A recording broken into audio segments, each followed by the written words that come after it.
¿Completa la pantalla? Sí, doctor. Ok, listo.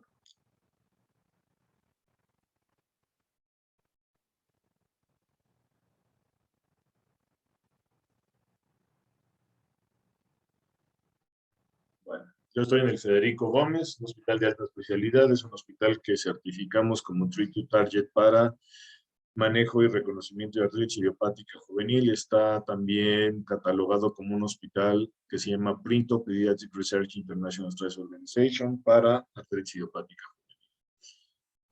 ¿Cómo vamos a diagnosticar un niño con artritis? Pues haciendo un abordaje, y ese abordaje va a costar trabajo, porque es un viacrucis o es un caminar de las familias cuando el paciente tiene una inflamación articular persistente. Persistente me refiero a más de 6 semanas, como lo vamos a ver más adelante por los criterios de la artritis idiopática juvenil. Un paciente con cualquier enfermedad reumática tarda de 3 a 6 meses por lo menos, o hasta 18 meses en promedio, a llegar a un reumatólogo pediatra, cualquiera que fuese su patología reumática pediátrica. En esta publicación se establece precisamente estos círculos excéntricos, cómo el paciente llega a un primer contacto con una situación de dolor articular, puede ir o no acompañado de varias articulaciones o síntomas sistémicos asociados como fiebre, pérdida de peso, adenomegalias, bisenomegalias. Y entonces el paciente va a tener un proceso de estudio que puede ir del médico de primer contacto al tercer nivel de atención médica. Y se hacen muchos estudios, y durante esos estudios obviamente la mamá está desconcertada porque al niño no se le encuentra el diagnóstico. Son estudios cada vez más sofisticados, en su defecto cada vez más caros. La están viendo una serie de médicos, especialistas y subespecialistas, hasta que llegan al diagnóstico, se da el tratamiento y el paciente empieza un proceso de recuperación, pero sin embargo, como cualquier enfermedad reumática, puede haber recaídas. Y entonces volvemos a empezar. La recaída es asociada a actividad de la enfermedad, o es una infección asociada, o alguna otra circunstancia.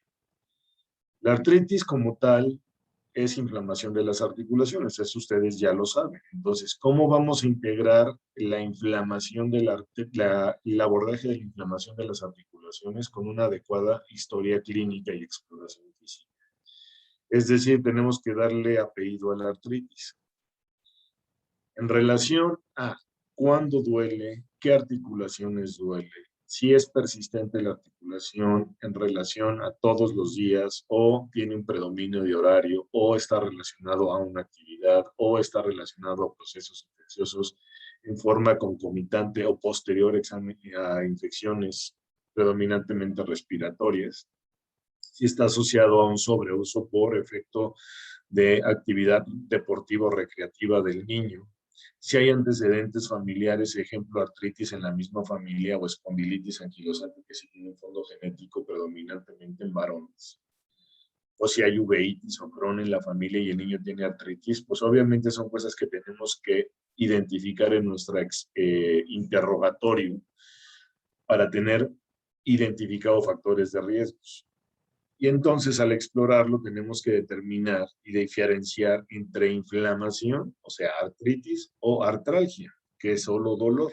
Si hay rigidez matutina, si es de grandes, pequeñas o medianas articulaciones, si mejora o empeora con el dolor, o, perdón, si mejora o empeora con el movimiento, o la temperatura o la inactividad, ¿de acuerdo? Y la exploración general del paciente.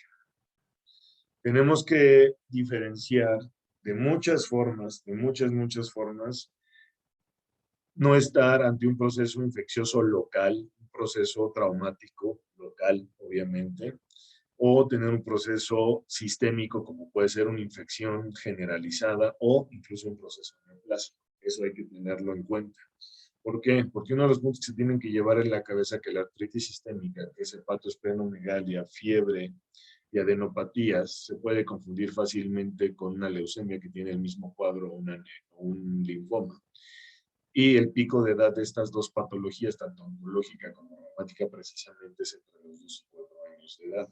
¿Cómo podemos diferenciar o empezar a sospechar artritis idiopática?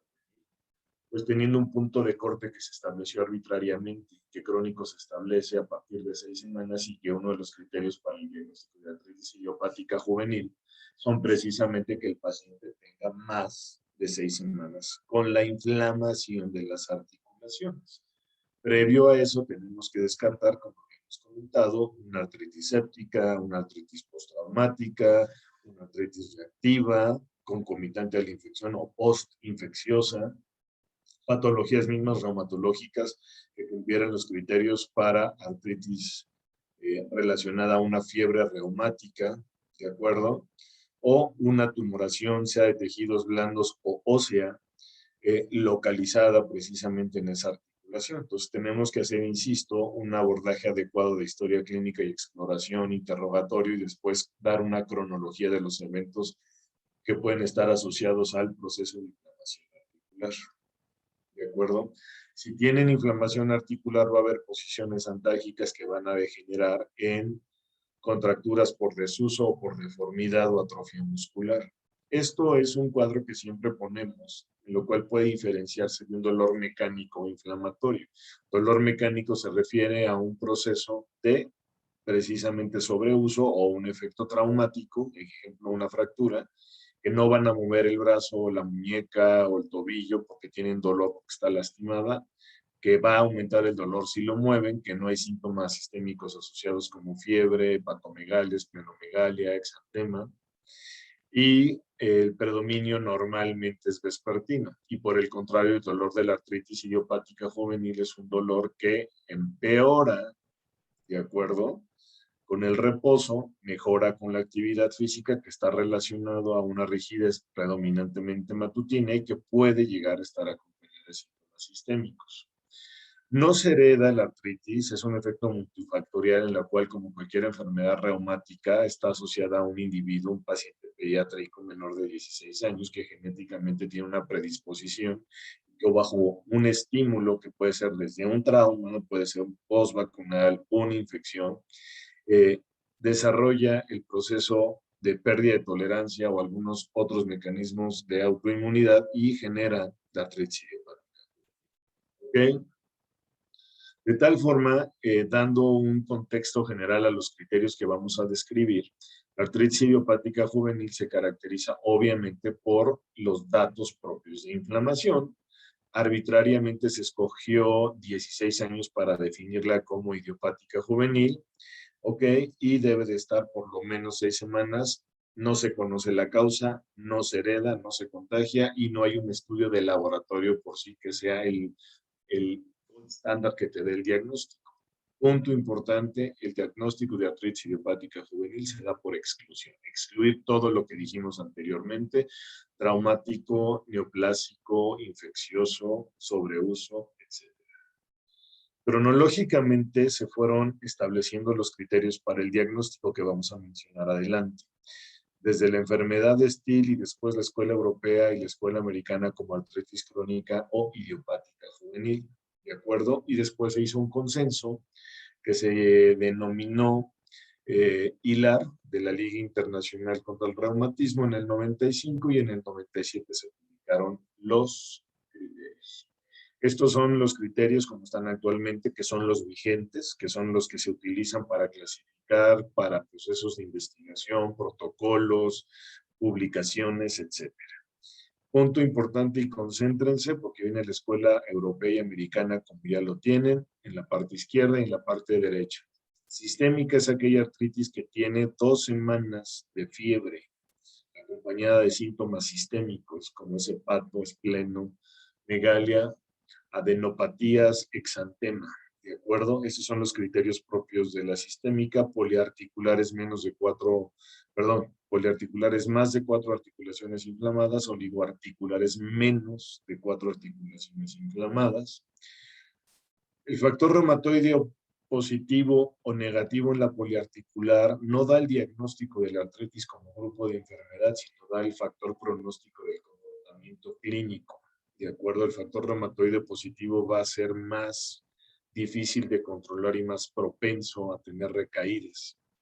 Y se toma el factor reumatoide con 3 meses de diferencia en relación a la evaluación del paciente. La oligoarticular se va a subclasificar en persistentes y después de 6 meses sigue solamente con 4 menos articulaciones inflamadas, y extendida, por lo contrario, se extendió el número de articulaciones en 6 meses y entonces se denomina extendida. Si ustedes ahí ven y analizan un poquito, si el doctor de primer contacto no mandó a un oligoarticular y después de 4 o 6 meses llegó al reumatólogo pediatra, pues a lo mejor nunca existió como tal un oligoarticular, hablando de clasificación, y yo la veo ya como poliarticular. Eso es uno de los puntos de la nueva clasificación propuesta, ¿de acuerdo? Y al final tienen un componente genético e inmunológico que vamos a ir mencionando. La artritis psoriásica, que ya lo saben, es artritis con alteración cutánea propia de psoriasis, familiar relacionado con esta patología. Y bajo los mismos criterios está la artritis relacionada a entesitis o espondiloartropatías o espondilitis anquilosante, donde tenemos la participación del HLA-B27, que solo es, de igual forma, un marcador de asociación. Su presencia no da o excluye el diagnóstico de espondilitis. El diagnóstico se hace con sacroiliitis, evidencia en imagen, sea placa o resonancia. ¿De acuerdo? Y las otras artritis son aquellas que no cumplen los criterios de los grupos mencionados o tienen una mezcla de todas o algunas. Esto es en resumen lo que acabamos de comentar. De acuerdo, menor de 16 años, artritis, más de 6 semanas, y la subclasificación y que se debe de excluir otro tipo. Esta es la nueva propuesta. Esta propuesta inició en el 2015, lleva 4 fases, 2 ya concluidas en la propuesta del método Delphi de los nuevos criterios, que en lugar de categorías son desórdenes, y ya no se va a utilizar en teoría la parte de número de articulaciones, sino el fondo inmunológico y su. ¿En base a qué? Como pueden ver aquí, si ven el HLA-B27 y los marcadores de espondilitis anquilosante, pueden compartir para muchos otros factores de riesgos genéticos. Sin embargo, otros son protectivos. ¿De qué depende? De la genética y el factor desencadenante y la pérdida de los mecanismos de control de autoinmunidad para que el paciente desarrolle esto. De tal forma que un paciente puede desarrollar una artritis, una enteropatía relacionada a artritis, que obviamente va a depender de su. De tal forma que uno de los ejemplos más característicos es que la artritis idiopática juvenil con factor reumatoide positivo es la más semejante a la artritis reumatoide de adultos. AR es el término que se le da a la artritis de adultos. Y vean cómo por grupos y por presentaciones y por diferencia de sexos también cómo se sobreponen los diferentes tipos de artritis. El objetivo es aquí darles el nuevo fondo genético inmunológico de los criterios que se están proponiendo. Sin embargo, el objetivo de la clase es que identifiquen niño con dolor articular más de 6 semanas, sospechar en artritis idiopática. Era lo que les comentaba en relación a los factores asociados genéticos con presencia o ausencia de factor reumatoide o anticuerpos antinucleares, y que ya no va a estar basada en número de articulaciones, sino en ese fondo genético, y que ahora se propone que sean más de 18, más edad, 18 años o menos en lugar de 16, pero existe el término de 6 semanas, y punto importante, como toda la situación administrativa, legal, aprobación de protocolos, de medicamentos, tienen el término de artritis idiopática juvenil, no se cambió el término. ¿Ok? Y eso es, como les comento, por las agencias de regulación en Europa, FDA en Estados Unidos. Cambian de desórdenes actualmente en lugar de categorías, y no es una sola enfermedad, sino es un espectro, y la enfermedad de Still, que actualmente es la sistémica, pues ya no se considera estrictamente que tenga que tener la presencia de artritis, sino puede tener los síntomas sistémicos de fiebre, patomegalia, adenomegalias y el exantema. Recordemos que la artritis sistémica, aunque está clasificada, que es uno de los puntos importantes que tenga consideración, aunque está dentro del grupo de las artritis en los niños, de la artritis idiopática juvenil, la artritis sistémica, pertenece por fisiopatología a los síndromes autoinflamatorios. ¿De acuerdo? Estas son los nuevos cambios de la edad, y la otra que consideran el péptido citrullinar, que antes no se consideraba en los niños, y estas son los apartados denominados desórdenes, en los cuales ahora se propone la clasificación, y ya estamos en la fase de validarlos utilizando comparativamente 1000 pacientes con artritis idiopática juvenil previamente clasificados con los criterios de Leilar, para acomodarlos en estos criterios y darles la validez estadística. ¿De acuerdo? Bueno, entonces, como comentamos, esto simplemente es un brevario, digamos, informativo académico para que estén actualizados, pero el objetivo es que ustedes den el diagnóstico o la sospecha.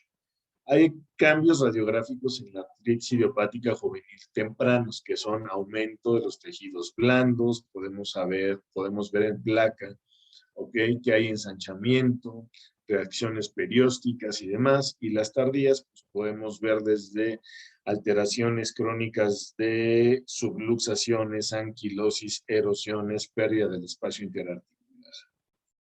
¿Ok? Esto es obviamente algo ya exagerado con mucha evolución. Actualmente hay un boom y es un nuevo proyecto también en adultos ya muy bien establecido. En niños tenemos algunas publicaciones ya hechas porque el niño es un paciente en crecimiento y algo que crece obvio son las articulaciones y lo que madura también son los huesos, de ser más, digamos, cartilaginosos a duros. Entonces, por edad tienen ciertos patrones ecocardiográficos y entonces la ecografía, uno, pues, no duele, no aplica radiación para un niño, es más cómodo, es mucho mayor accesible y también nos va a ayudar a identificar un proceso inflamatorio articular y nos ayuda a hacer diagnósticos diferenciales infecciosos o traumáticos, incluso hematológicos, como artrosis. Son cambios radiográficos evidentes en cuanto a la situación 1, digamos, de la superficie ósea, y si tiene neovascularización, pues vamos a tener un Doppler positivo que nos traduciría de alguna u otra forma también proceso inflamatorio. ¿Cuáles son los diagnósticos diferenciales? E insisto, la artritis idiopática juvenil es un método de exclusión de tal forma, y usando el mismo ejemplo del niño con hepatoespleno, fiebre y adenopatías, ¿cómo podríamos distinguir? Pues muy fácil, a un aspirado de médula ósea. Punto importante que se lleven a casa es precisamente la diferencia es que incluso niños con leucemia se presentan hasta con un 30% de dolor articular, un dolor articular exagerado, desmedido, pero la clínica no te lleva a artritis, simplemente es artralgia. ¿Okay? Entonces tengan en mente eso, diferenciar artritis y artralgia, y la otra circunstancia es que las leucemias pueden tener dolor articular, ¿okay? Aparte de la coincidencia del pico de incidencia de ambas enfermedades. Posteriormente viene el diagnóstico diferencial obvio en los niños, porque es una visita recurrente a urgencias por los traumas propios de la actividad sobre uso. Y entonces tenemos que determinar si no tenemos un síndrome de fatiga, no tenemos una necrosis avascular, no tenemos un Osgood-Schlatter, no tenemos un Leber-Patres, no tenemos una espondilitis, una espondilolistesis, ¿de acuerdo? O hiperlaxitud o fibromialgia.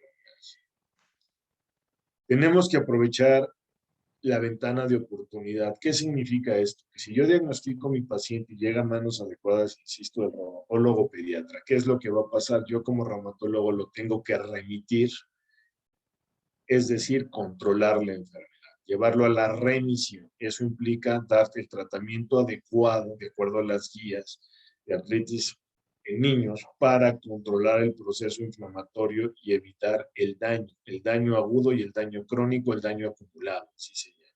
Idealmente son 3 meses para llevar al paciente a remisión y hacer los cambios farmacológicos en tratamiento correspondiente. ¿De acuerdo? ¿Qué es lo que yo quiero en el niño? El controlar la artritis.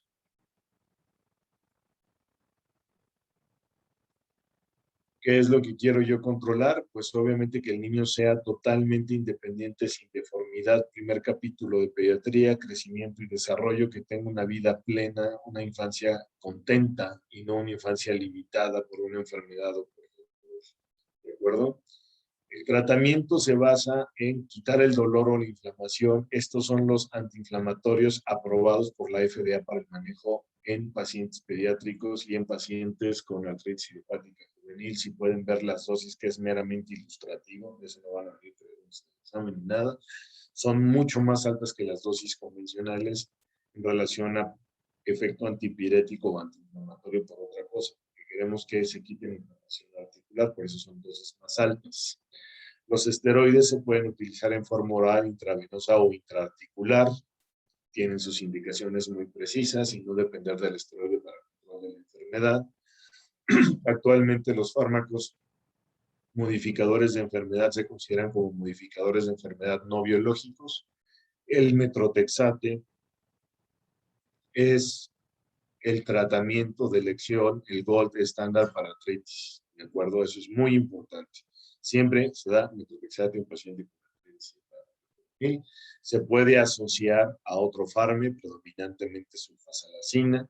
Si hay reacciones alérgicas o intolerancia al metrotexate, se puede cambiar a leflunomida. El metrotexate se puede dar en forma oral o subcutáneo o intramuscular. En cuanto a sus vías de presentación para el control de la artritis, es semanal. Hay que tener cuidado con las dosis. Y la terapia biológica, que actualmente se denominan fármacos biológicos. Los primeros aprobados fueron los anti-TNFs, el primero fue el etanercept. Actualmente hay un sinnúmero de anticuerpos monoclonales en terapia biológica. Unos están aprobados para niños, otros no, solo en adultos. Algunas aprobaciones están ya en adultos y otros no, es decir, para artritis y demás. Los más sofisticados son ahorita los inhibidores de JAK, que son orales, están los protocolos ahorita de los niños. Y como pueden ver, es lo que les comentaba en una forma ilustrativa, cómo exponencialmente se fueron generando biológicos. La colorimetría de la tabla implica cuáles sí y cuáles no hasta el momento de la publicación, que sigue siendo vigente en algunos casos. Están aprobados en... Estas son las guías del manejo de artritis. De acuerdo, las del 2013 son las últimas. En las del 2011 no aparecía el tocilizumab. Este es, digamos, el flujograma del manejo en relación a la presencia o no de síntomas sistémicos. Es muy importante decir que incluso, por ejemplo, el anakinra no está disponible en México. ¿De acuerdo? Y vean cómo se tiene que manejar una combinación de antiinflamatorios, desde locales tipo intraarticular, como monoterapia, incluso AINES, agregado o no a metrotexate, e ir cambiando de acuerdo a la evolución y respuesta al tratamiento del paciente. El concepto Treat to Target, que lo conocen ustedes en adultos para hipertensión, diabetes, también simplemente en niños, certificamos nuestro hospital en eso. El objetivo es controlar la enfermedad. Se valen síntomas permisivos o criterios, digamos, inmunológicos que todavía podríamos manejar como biomarcadores, que van desde proteína C reactiva, velocidad de sedimentación, actualmente muy en boga, pero ya lo usábamos antes, niveles de interleucinas, predominantemente la sistémica, como interleucina 6 e interleucina 1. Insisto, la ferritina y actualmente la calprotectina tiene un factor muy, muy importante en relación a valor predictivo de control o recaída de... El tratamiento va enfocado a un tercer nivel, efectivamente, pero es un trabajo conjunto en relación a infraestructura desde casa, escuela, que haya situaciones desde barandales, rampas, paciencia para que tenga el paciente oportunidad de escribir o acceso al pizarrón, que se respete el ausentismo escolar por sentirse mal el paciente o porque tiene que acudir al hospital, a laboratorios o a valoración médica. Si el paciente tiene un proceso infeccioso asociado, obviamente a ser inmunodeprimido, pues tiene que ser valorado por el infectólogo en relación a la artritis idiopática juvenil, predominantemente la oligoarticular, predominantemente el sexo femenino, el riesgo de uveitis. Entonces, todo paciente, independientemente de su clasificación, debe de ser valorado por el oftalmólogo al menos 3 o 4 veces en el primer año del diagnóstico. Si el paciente ya tenía situaciones de alteración de postura, limitación o contracturas por desuso, o extensión o flexión de sus extremidades o cualquier otra articulación, pues tiene que ir a rehabilitación, utilizar en su momento férulas o alguna ortesis. El niño obviamente es un niño que puede estar triste por la limitación que implica su enfermedad, ¿ok? O tomar medicamentos o estar consciente de la carga económica que puede llegar a ser para su familia. Entonces también requiere un proceso de apoyo familiar, de psiquiatría, psicología. ¿De acuerdo? Entonces es multidisciplinario el tratamiento. A lo mejor la artritis llegó demasiado avanzada y necesita tratamiento ortopédico de cirugía, una tenotomía o alguna otra cosa.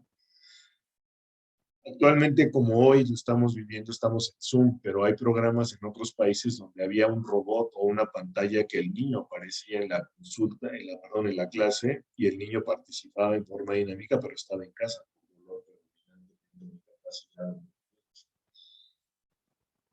¿Qué podemos modificar del pronóstico de un niño con artritis idiopática juvenil? Referirlo a tiempo al reumatólogo. Y entonces el reumatólogo será responsable de darle tratamiento adecuado, de controlar la enfermedad en esa famosa ventana de oportunidad, ¿de acuerdo? Y que tenga acceso al tratamiento. No se debe de improvisar o hacer parches, se debe de dar lo que se debe de dar en tratamiento en cuanto a los esquemas ya descritos, ¿de acuerdo? Gracias por su atención. No sé si tengan alguna pregunta o hacemos algo más dinámico. Yo tengo una pregunta, doctor. ¿Sí? Había consultado en la bibliografía que de acuerdo a la escala de tratamiento, pues está basada en la intensidad de la enfermedad, pero ¿cómo nosotros podemos pues clasificar a los pacientes en una intensidad baja, moderada, de acuerdo No, a no hay la... intensidad, no hay intensidad. Va a llegar un paciente, va a llegar con inflamación de una o muchas articulaciones, va a tener limitación o flexión a las articulaciones referidas, y lo que se hacen son escalas de actividad de la enfermedad o escalas de mejoría que están denominadas, se llaman CHAC en artritis. Tienes que hacer un conteo articular. Si ponen conteo articular en Google, le sale un muñequito. Entonces yo tengo que contar las articulaciones y cada articulación está inflamada, dolorosa o limitada. Y tú vas a marcar eso. Empiezas el tratamiento y en 6 semanas, que es cuando hace efecto el Metrotexat, tú lo vas a volver a citar si no hay alguna otra cosa. Y vas a volver a hacer tu conteo articular y vas a ver cuáles articulaciones están menos inflamadas, menos dolorosas o mejor movimiento. Vas a monitorear con tu proteína C reactiva tu velocidad de sedimentación globular. Hay una escala de actividad que se le da al papá o al cuidador que vienen ciertas preguntas, por ejemplo, y depende de la edad del paciente y cosas tan obvias, porque una de las preguntas es, ¿puede abrir la manija de la puerta del coche? Y el papá te va a decir sí, y luego le preguntas, ¿tiene coche? No. A lo mejor aquí en el Federico Gómez muchos pacientes vienen hasta de zonas, vamos a decir, muy, muy lejanas y totalmente rurales, que a veces hasta dialecto hablan. Entonces hay que ver el universo y la población, por eso cada escala de medición también está validada a cada población de cada país. Entonces son escalas de medición que vas a decir, el niño ya se puede abotonar la camisa, se puede lavar los dientes, se puede peinar porque implica un movimiento desde codo, hombro y demás que se tiene que peinar o lavar los dientes o la cuchara. Otra escala de medición es abra la boca y si se puede meter 3 dedos a la boca, entonces es una buena apertura de la articulación. ¿De acuerdo? ¿Qué tan independiente es el niño? Obviamente no son las mismas preguntas para un niño de 3 que para uno de 10, en relación a simplemente capacidad de abrocharse las agujetas, que implica movimiento, pero implica coordinación por edad de desarrollo psicológico. Entonces se hace un cotejo de la evaluación de los padres, del cuestionario especial por edad, del cotejo de la evaluación clínica del doctor y el conteo articular, y lo vas registrando. Y eso habla de mejoría. Hay pacientes que de primera intención, de acuerdo a las guías, empieza el biológico de primera intención, como es en la sistémica o en la poliarticular positivo. ¿Ok? Entonces, no es intensidad, es grado de actividad de la enfermedad. Y la artritis se denomina por las palmas de las manos, vamos a tocar la articulación caliente, inflamada, dolorosa, y si la muevo, si le duele, está limitada. Incluso para protocolo, todos los reumatólogos nos entrenamos en precisamente la exploración de cada articulación para detectar esa inflamación, dolor o limitación. Por ejemplo, en los protocolos que tenemos de niños, yo tengo una certificación internacional en mis manos de determinar precisamente esas categorías clínicas de inflamación, dolor y limitación, porque lo tengo que poner en un cuestionario que se va a ir a una tabla de datos internacional que representa información objetiva fidedigna comparada con los laboratorios, insisto, proteínas reactivas, velocidades de sedimentación, niveles de interleucina y la capacidad de los cuestionarios señalados para determinar que tenga efectividad el tratamiento que estamos haciendo para probar que sí funciona para controlar la artritis. Entonces, clínicamente, de consultorio, de hospital, tú le dices, te doy esto, Metrotexate, Motrin, Naproxeno, etcétera, y tienes que ir controlando la enfermedad. Si no controlas la inflamación, el dolor, la rigidez matutina, que inicialmente el niño te decía, 40 minutos me dura la rigidez, a la siguiente consulta te dice, me duele menos y ya nada más la rigidez es 20 minutos. A la siguiente te dice ya son 5 minutos, pero ya me subo a la bicicleta, ya me subo a los árboles, ya corro, ya juego fútbol otra vez. Estás mejorando, más los laboratorios, más el cuestionario. ¿Ok? Ok, doctor, muchas gracias. ¿Alguna otra pregunta? Sí, justo. Dijimos, bueno, mencionó que la etiología es multifactorial y que a veces algunas de ellas puede ser postvacunal. ¿Se ha visto como alguna asociación con algunas vacunas específicas o es en general? MMR y hepatitis A son los que más se han relacionado como evento, pero eso no quiere decir que no debes de dejar de vacunar a los pacientes. Ah, no, sí, totalmente de acuerdo. Y la otra es, por ejemplo, en el tratamiento con biológicos, ¿sí se ha visto una mejoría sustancial Por o...? supuesto, por supuesto. O sea, el biológico cambia diametralmente la actividad inflamatoria y obviamente el no tener inflamación, pues obviamente el niño también ya no tiene dolor y se muere. El punto es la accesibilidad al biológico. Ok, y ya la última, en cuanto a los biológicos en clínica, ¿cuál ha sido como, o ha visto efectos adversos comunes a estos? Claro, digo, todos los medicamentos tienen efectos adversos. Uno de ellos son los procesos infecciosos. Como cualquier medicamento puede haber alergias. Hay choques anafilácticos, como cualquier medicamento, como un antibiótico inflamatorio. Eso se les explica a los padres, porque están muy mitificados que si riesgo de leucemia, linfoma, está señalado, pero los estudios más recientes, uno que se denomina Biker y demás, no han correlacionado realmente aumento de riesgo a procesos neoplásicos. Entonces, no quiere decir que el uso de biológico como tal sea un riesgo, es una parte del arsenal terapéutico que se debe indicar por manos calificadas, que son los reumatólogos pediatras.